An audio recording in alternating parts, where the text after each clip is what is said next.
tahun pandemi COVID-19 ini menjadi PR kita semua, tidak hanya di Indonesia tapi juga secara global. Nah, tapi tidak hanya penyakitnya saja nih yang menjadi permasalahan. Kekhawatiran lain juga muncul melihat begitu banyaknya limbah medis yang menumpuk dan tidak jelas bagaimana pengolahannya. Kalau kita lihat tumpukan-tumpukan sampah medis ini, kebayang nggak ya, bom waktu banget. Nah, tidak hanya kita lihat pandangan seperti ini, yang mengkhawatirkan juga adalah bagaimana limbah-limbah medis ini kemudian berdampak kepada lingkungan. Foto-foto seperti ini banyak sekali viral di media sosial. Dan kalau kita ingat, banjir ini banyak melanda wilayah-wilayah di Indonesia, atau Jakarta deh, kayak yang terakhir kan ya. Hampir semua wilayah di Jabodetabek ini dilanda oleh banjir. Sampah-sampahnya udah nggak jelas, terbawa semuanya sampah-sampah atau limbah-limbah rumah tangga, padahal di dalamnya juga ada limbah-limbah medis. Sebenarnya berapa banyak sih dalam sehari limbah medis terkait dengan pandemi COVID-19? Ternyata dari data Satgas COVID-19, 294,6 ton ini adalah jumlah limbah medis yang dihasilkan di Indonesia per hari. 294,6 ton limbah medis per hari tadi sama dengan 36.825 tabung gas LPG yang 3 kilo. Ada juga perbandingan lainnya ya. Buat yang suka main PS5 nih, kalau dibandingin sama beratnya PS5 yang suka disangka air purifier itu, 294,6 ton, ini setara dengan 65.466,67 PS5, atau dibulutin aja deh, 65.000. Masih belum kebayang juga.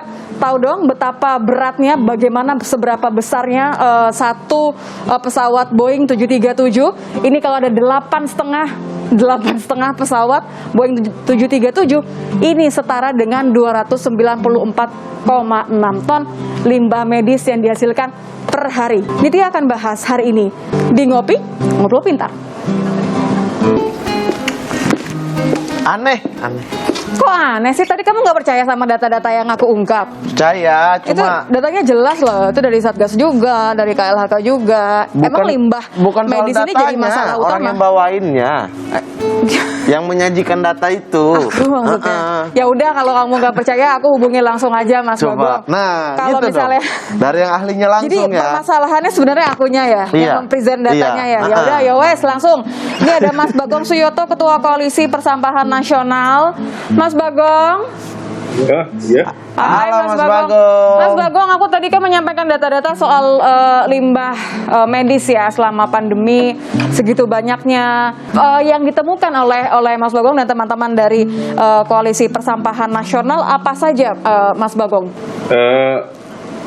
Ini sebetulnya satu rantai bisnis ya. Rantai bisnis ya? Iya, rantai bisnis ini sebenarnya. Karena kan orang mengelola limbah itu, termasuk limbah medis ini kan motifnya ekonomi, ya, nyari makan, gitu. Jadi pemulung itu sama tukang sortir itu memang ada yang tahu bahwa itu bahaya. Terus ada juga yang belum tahu kalau itu bahaya. Jadi memang karena kebutuhan pekerjaan, karena ekonomi untuk bernafkah, dia disuruh sama bosnya, udah kamu cari yang ini botol infus ya, itu kan disebutnya LD bening. Nah itu ada harganya.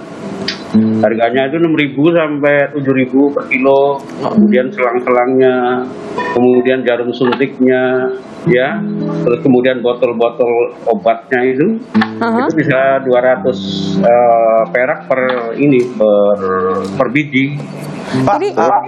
Kemudian bekas piring-piringnya itu ada piring plastik, ada piring logam, ada mangkok itu berarti setiap item di dalam medis itu hal-hal yang semuanya di dalam medis itu punya nilai ekonomis dong. Iya pasti, kalau nggak ada pasarnya pasti nggak diambil. Tapi kan itu limbah, Mas Bagong. Maksudnya gini, Nitya mundur sedikit saja. Tadi kan Mas Bagong bilang di awal ini adalah bisnis.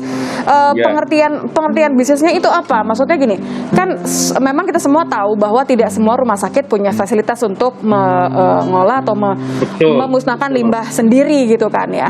Makanya diberikan kemudian ke perusahaan lain yang memiliki jasa pengolahan, harusnya memiliki izin dari KLHK.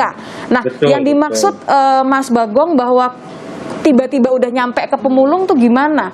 Apakah perusahaan ini bertransaksi dengan rumah sakit atau mereka ngambil di tempat pembuangan akhir atau gimana temuannya Mas Bagong dan teman-teman? Iya, ini kan limbah medis infeksius ini klasifikasinya kan limbah B3. Jadi dasar hukumnya, peraturan perundangannya udah jelas, SOP-nya mengikuti pengelolaan limbah B3. Jadi harus perusahaan yang punya bidang penanganan limbah B3 punya izin resmi dari KLHK baru boleh mengelola limbah medis. Nah, jauh sebelum itu ini bisnis limbah medis itu sudah berjalan.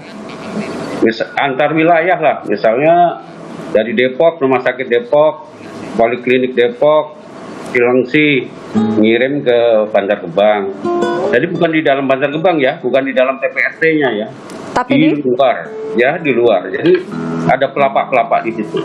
Biasanya jadi dicegat di luar gitu, Mas Bagong maksudnya? Bukan, ini orang-orang internal rumah sakit, poliklinik, atau puskesmas itu yang kerjasama dengan para pelapak. Jadi memang orang-orang dari dari dalam rumah sakit dan puskesmas ataupun klinik justru sudah punya jalur untuk menjual itu ya Pak Mas Bagong?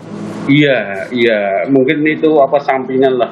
Dulu pernah juga malah ini rumah sakit ini Polri, Kramat Jati, beberapa rumah sakit besar pernah kita investigasi, kita menyertakan sopir untuk mengangkut itu.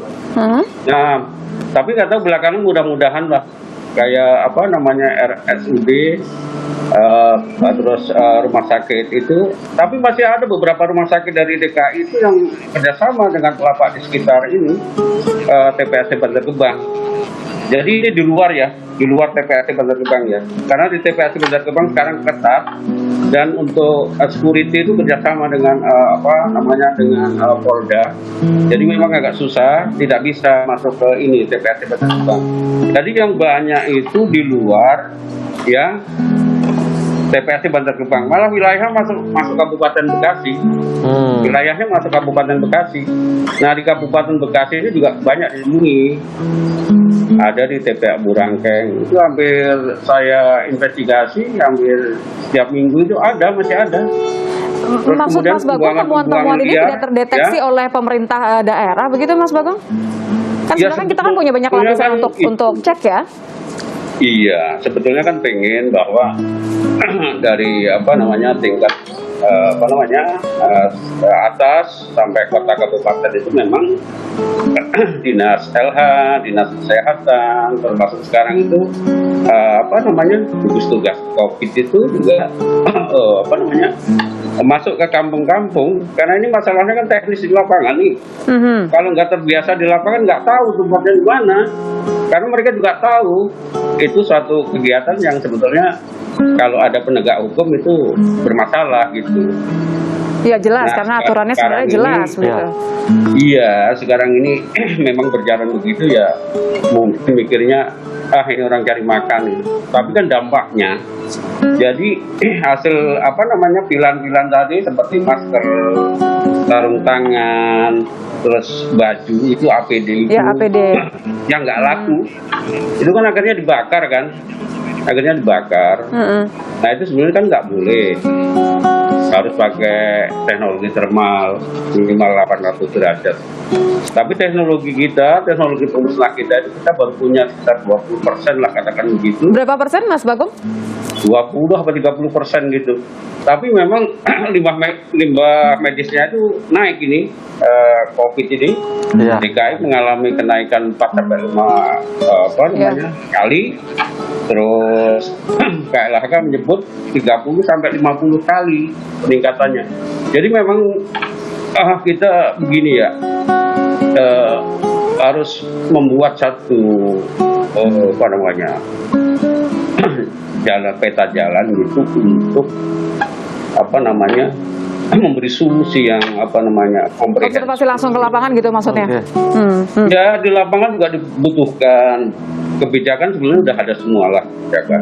Oke. Dan Tapi bahkan- Mas Bagong, kebijakan iya ada, tetapi apakah para pengepul atau para pemulung, orang-orang yang mengumpulkan sampah-sampah ini tuh sudah dikasih tahu belum bahwa ini sampah yang tidak boleh diambil, ini infeksius dan lain-lain. Sosialisasinya sejauh apa, Pak? Mas Bagong? Tanya sama pemerintah. Ini kan ini limbah B3, limbah ini berbahaya. Kalau kita tanya para ahli ini memang nggak boleh dibuang. Tapi sebelum ada COVID itu sudah jadi perdagangan gitu. Terus kemudian kapasitas teknologi atau perusahaan-perusahaan yang bekerja sama yang disebut tiga itu volumenya terbatas. Kalau kemampuannya sehari 20 ton, 30 ton. Tapi limbah medis limbah termasuk COVID-nya ini nambah terus. Betul. Jadi semakin susah. Jadi kalau menurut saya itu memang ada kebijakan yang apa namanya dari atas sampai ke bawah itu, terus kemudian disediakan anggaran ya.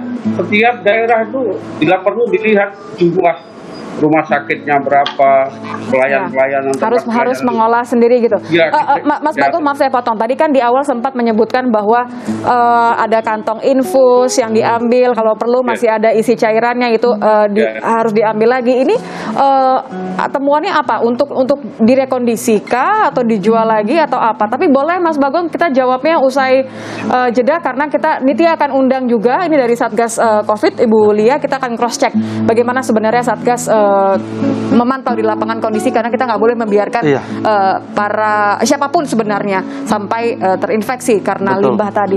Sebentar ya Mas Bagong ya, kita Sebentar, akan kembali saya lagi. ngopi dulu. Oh ya, oke, sip.